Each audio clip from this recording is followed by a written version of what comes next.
Estamos de volta. Muito obrigado por você estar aí e que o bom Deus te abençoe e te guarde. Nós estamos chegando aí já no 10º estudo, né? O tempo passa muito rápido, mas nós estamos juntos aqui. Hoje vamos falar sobre a adoração ao Senhor, como o povo de Israel adoraram Deus quando eles foram fazer a celebração e a dedicação dos muros e do templo de Jerusalém. Mas você vai gostar muito, vai ser muito bacana e nós poderemos tirar algumas lições para a nossa vida hoje, como tem sido a nossa celebração e adoração ao nosso Deus.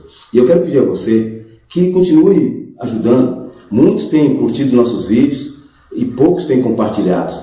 Eu quero que você ajude-nos compartilhando também o vídeo para que outras pessoas também possam ter acesso, né, ao conteúdo do nosso canal. E não é só os vídeos da lição de escola sabatina que temos lá, temos vários outros vídeos e estamos preparando outros vídeos ainda, você vai ver, muito bacana, muito legal. Eu conto com a sua colaboração, com a sua participação, então continue curtindo os nossos vídeos, continue compartilhando aí, compartilhe bastante para que outras pessoas também possam conhecer, tá certo? Vamos então começar orando ao Papai do Céu para que nos dê a iluminação da palavra dele, para que nós possamos entender e colocar em prática a nossa vida. Bom Deus, muito obrigado, Senhor, pela oportunidade de mais uma vez nos conceder vida, de estarmos aqui neste momento para abrirmos a Tua palavra e aprendermos dela e colocar em prática, Pai. Dá-nos o Teu poder, dá-nos a Tua graça e que o Senhor continue conosco, nos protegendo. Seja com cada pessoa que está nos assistindo, que tem nos acompanhado, que a Tua bênção acompanhe-nos também, Senhor Deus. Abra nosso entendimento, peço-te em nome do Senhor Jesus. Amém.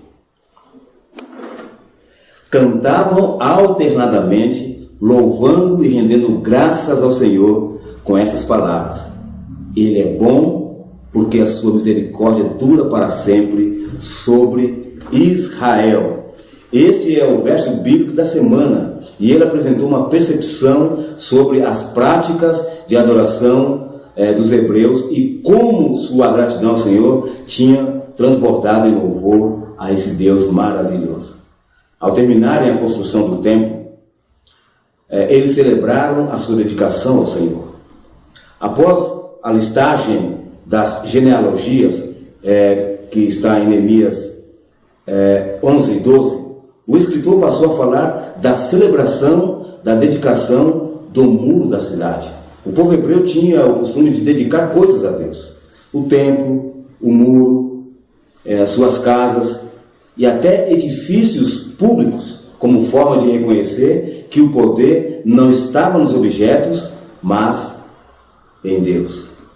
Essas dedicações eram acompanhadas por canto, músicas, festividades, sacrifícios, celebração, alegria, purificação do templo e era cuidadosamente preparado. Não era feito de qualquer maneira, não. Foi Davi o primeiro a estabelecer essa prática, seguido pelos líderes de Israel e posteriormente por Salomão, quando a arca foi trazida para o templo. Quando da dedicação dos muros de Jerusalém, a celebração foi algo surreal, pois eles estavam colocando os muros sob a proteção divina e assim reconheceram que um muro é inútil a menos que Deus os defenda. E eles fizeram isso com reverência e alegria. O rei Davi já havia organizado essa prática em um sistema mais elaborado e grandioso. Ele havia escolhido Asaf como líder da adoração no templo e seus descendentes ainda eram escolhidos como responsáveis pela música do templo de Deus. O próprio Deus foi quem conduziu a prática e deu instruções para o culto, pois o louvor no templo deveria ser belo e executado profissionalmente. Os levitas eram remunerados, pois seu trabalho era preparar músicas para os cultos do templo. Só para se ter uma vaga ideia, nos dias de Davi foi organizada uma qualificada academia de música, a qual o próprio rei Davi supervisionava. Havia mestres, alunos, jovens e idosos que trabalhavam em turnos no templo providenciando músicas. Qual era o papel dessa organização profissional, se não servir para desenvolver os talentos e a visão de excelência que deve ser sempre buscada na adoração? Os louvores devem vir do coração e serem expressos de maneira para que as pessoas sejam elevadas espiritualmente. E tem que ser feito melhor. Com certeza, nos dias de Davi, os músicos e cantores que serviam no templo eram cuidadosamente selecionados para conduzir o serviço de louvor. Hoje, em nossos dias, dificilmente vemos essa prática sendo seguida em muitas de nossas igrejas, pois a música, o louvor, têm sido utilizados para preencher o templo. E muitas vezes é apresentado por pessoas despreparadas. Vemos em Neemias 12, 27 a 29, algumas palavras-chave que nos revelam como eram a adoração e o louvor do povo. E essas palavras-chave eram cânticos, instrumentos musicais e alegria. Você tem experimentado a alegria da adoração por meio da música em sua igreja?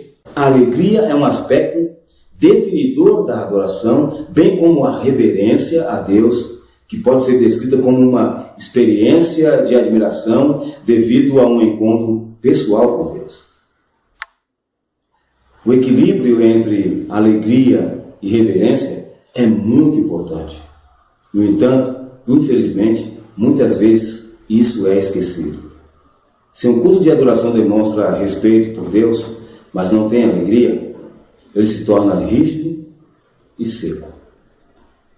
Por outro lado, quando somente a alegria é incorporada e a reverência não é levada em consideração, os cultos tendem a ser preenchidos com emocionalismo em lugar da verdade.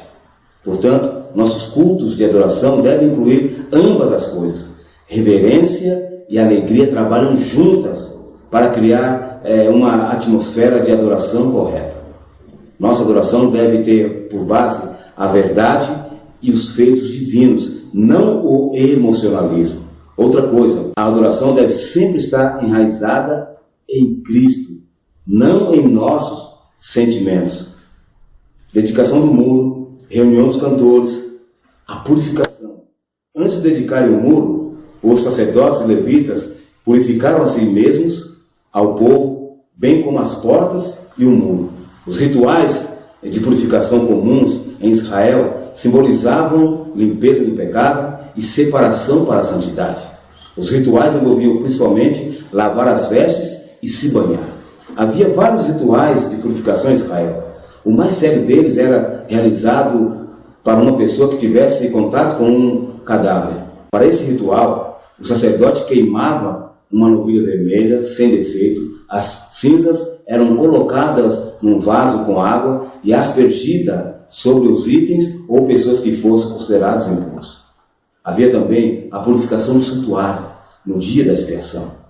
O sacerdote realizava o sacrifício de purificação dos pecados e das transgressões do povo. Depois de ter feito isso, ele trocava as suas vestes e antes de colocar as vestes sagradas para entrar no Santíssimo, ele se banhava. A pessoa que levava o bode emissário fazia o mesmo antes de entrar no acampamento israelita.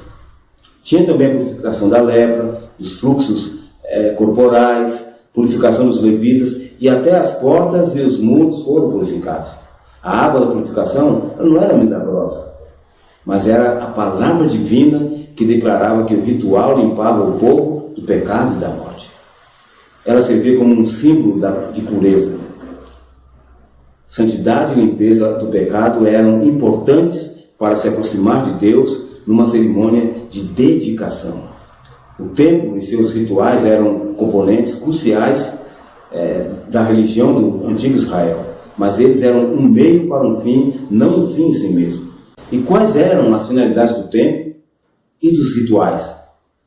Era levar o povo a um relacionamento salvífico com o Deus da aliança, o Senhor Jesus Cristo, e a conhecer seu poder purificador na vida das pessoas. É o conhecimento do que Deus e do que o Senhor nos salvou que nos leva a amá-lo e a adorá-lo. Para nós hoje, a experiência e a compreensão do perdão do pecado deve produzir gratidão a Deus e um sentimento de esperança e alegria. Então será fácil louvar ao Senhor e expressar gratidão pela beleza do seu caráter, e a maior revelação do caráter de Deus é o sacrifício de Jesus Cristo na cruz. E é maravilhoso saber que, independente de nossos pecados passados ou do nosso caráter atual, podemos ter um perdão completo na cruz de Cristo. e podemos reivindicar agora mesmo o perdão que Jesus nos oferece. Lendo Neemias 2, 31 a 42, notamos que a música teve uma parte muito importante na celebração. Para a ocasião foram criados 2 corais como parte do culto de adoração. Os componentes desses corais deviam, enquanto caminhavam, ir cantando em redor de Jerusalém. Esses coros, acompanhados de instrumentos musicais, começavam a caminhada juntos no mesmo lugar e depois se separavam indo em direções diferentes em torno do muro de Jerusalém. Esdras liderava um grupo indo à frente e Neemias liderava o outro grupo indo na parte de trás.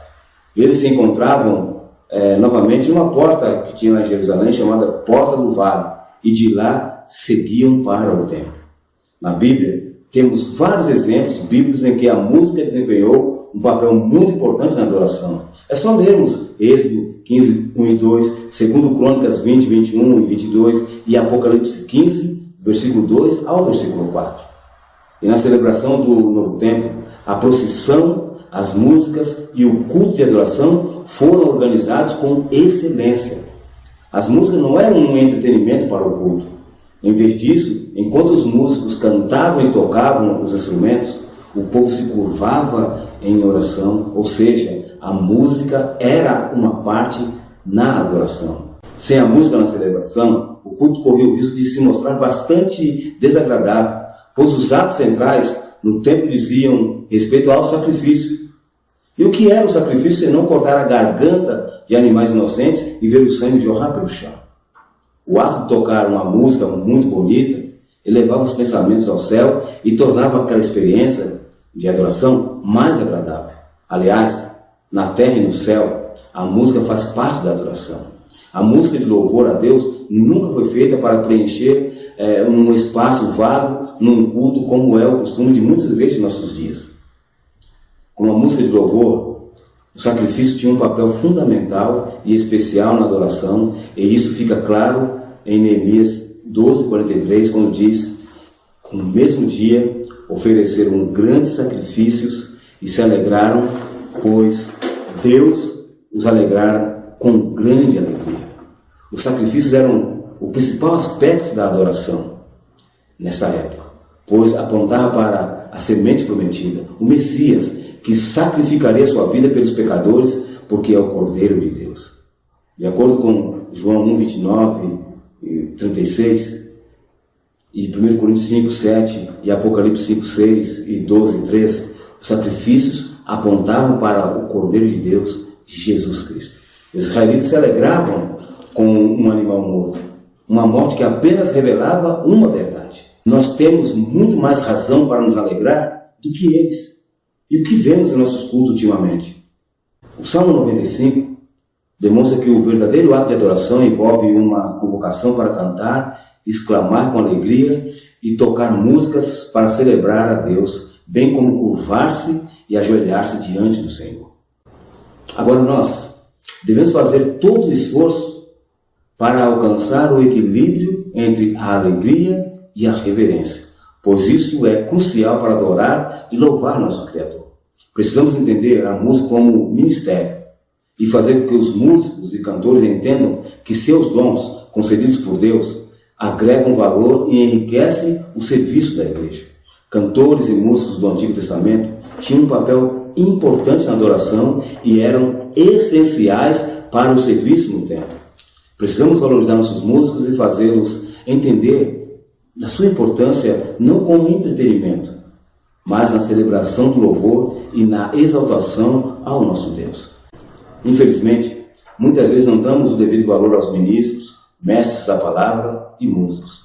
Mesmo na época de Neemias, a assistência aos levitas era forte e às vezes fraca. Com frequência, os levitas precisavam desempenhar outras funções para sustentar sua família, porque as pessoas paravam de entregar os dízimos e as ofertas. Sem dízimos e ofertas, não há igreja mundial organizada. Para que os ministérios continuem, precisamos ser comprometidos em auxiliar por meio de nossas contribuições monetárias e pelo reconhecimento verbal. Embora as pessoas naquela época certamente não tivessem a luz que temos atualmente, elas entendiam o suficiente para saber que a obra dos levitas, que eram os únicos que podiam ministrar no templo, era muito importante. Hoje, da mesma forma como ocorreu nos tempos de Esdras e Neemias, precisamos entender que alguns ministérios têm sido negligenciados e que precisam ser restaurados. Como povo de Deus que somos, precisamos passar tempo com Ele, lendo Sua palavra, orando, adorando e se reconsagrando a Ele. Da mesma forma como Deus impressionou os judeus com a ideia de que os ministérios do templo faziam parte de seu plano para a adoração, hoje Ele quer nos impressionar mostrando que a intercessão no santuário celestial em prol do homem é tão essencial ao plano da redenção como sua morte na cruz. Quando os israelitas entenderam o que significava os sacrifícios, eles se alegraram muito. E essa alegria foi advinda do próprio Deus, pois o verso 43 do capítulo 12 de Neemias diz que Deus os alegrara com grande alegria. Seu ato de regozijo demonstrava a verdadeira alegria da vida, pois se alegravam com o que Deus havia feito. A lição para nós hoje é que devemos celebrar o que Deus fez em nossa vida, não desprezando suas ações benevolentes, tomando-as como garantidas. Antes, devemos celebrar sua providência, pois o reconhecimento da bênção e lideranças divinas leva à gratidão e à estabilidade emocional. Se pensarmos que a cruz de Cristo será a ciência e o cântico dos remidos por toda a eternidade, então seremos muito mais gratos pelo que Ele fez por cada um de nós. Que ao você olhar o sacrifício de Cristo, ao você parar, ver na Bíblia o que Ele fez por você, que você se encha de gozo e alegria e louve ao Senhor de todo o coração. É isso que Deus quer de cada um de nós. O louvor, a música alegre, é para nós demonstrarmos a alegria que temos em Deus pelo que Ele fez por cada um de nós. Meu desejo é que o bom Deus te abençoe e que você tenha sempre um cântico no seu coração, um cântico de alegria, um cântico de júbilo a esse Deus maravilhoso. Que Deus te abençoe, que Deus te guarde e que no próximo culto, quando você for adorar, adore a Deus em espírito e em verdade. Fique na paz. Fique com Deus.